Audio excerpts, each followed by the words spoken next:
Hi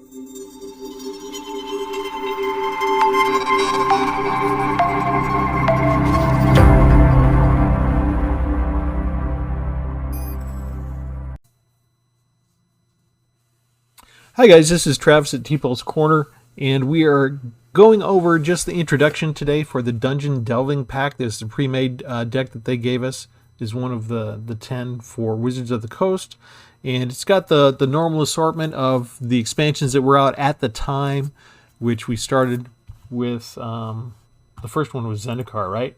So Zendikar Rising, Kaldheim, Strixhaven, School of Mages, and Adventures in the Forgotten Realms.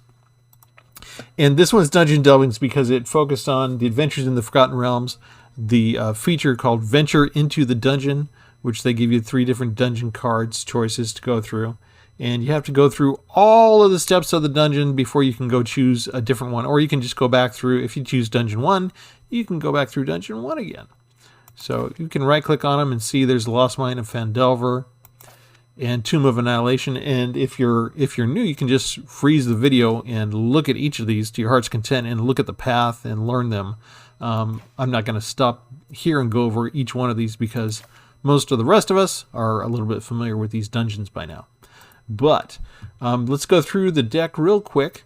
We've got just one pathway card for the dual lands and 4 sinkholes, which come in tapped, and the rest are just the swamps and plains. For the 1-drops, Ranger's Hawk, 2 of them, 1/1 flyers. You pay 3. You tap another untapped creature you control and venture into the dungeon. You can only do that as a sorcery, not during their turn. 2 removals for Bloodchief's Thirst. 3 Thunderous Orators with Vigilance. 2 Demonic Gifts. Target creature gets +2, and when they die, you return it to the battlefield under the owner's control. 2 Malakir Blood Priests. When they enter the battlefield, each opponent loses X life and you gain X life, where X is the number of creatures in your party.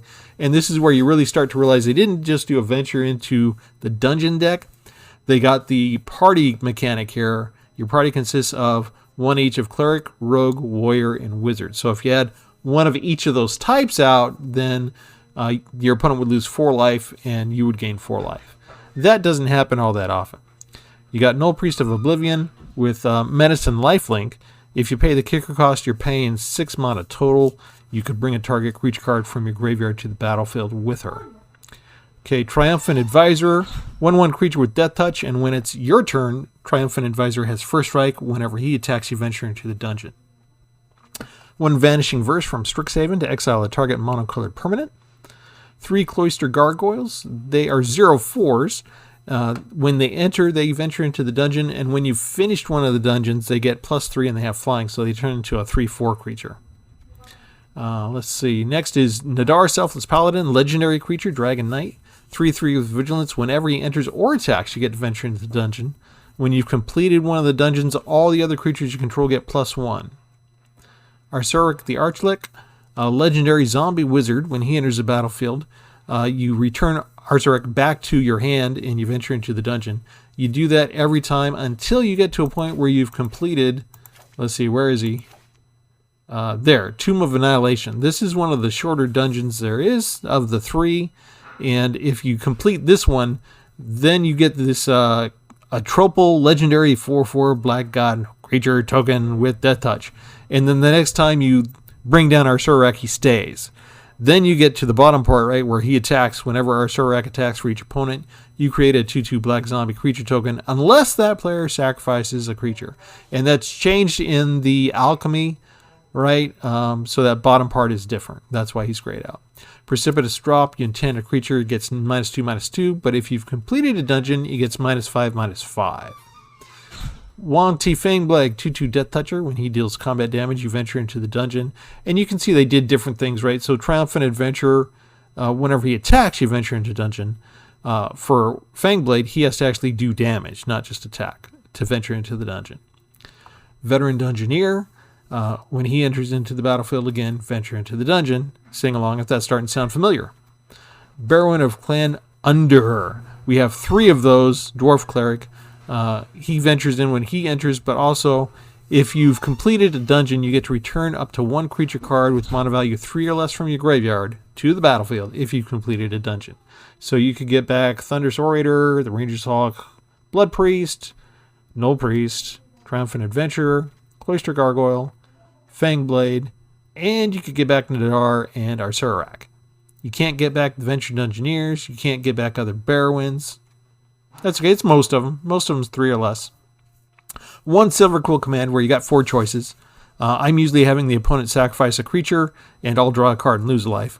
But you can return a target card with mana value 2 or less from your graveyard directly to the battlefield, or a target creature gets +3/+3 and flying until end of the turn.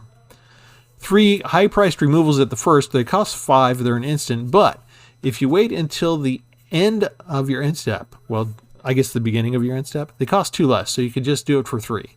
You destroy target creature or planeswalker, and then if you have a creature out on the battlefield, you can put a +1/+1 counter on the creature of your choice.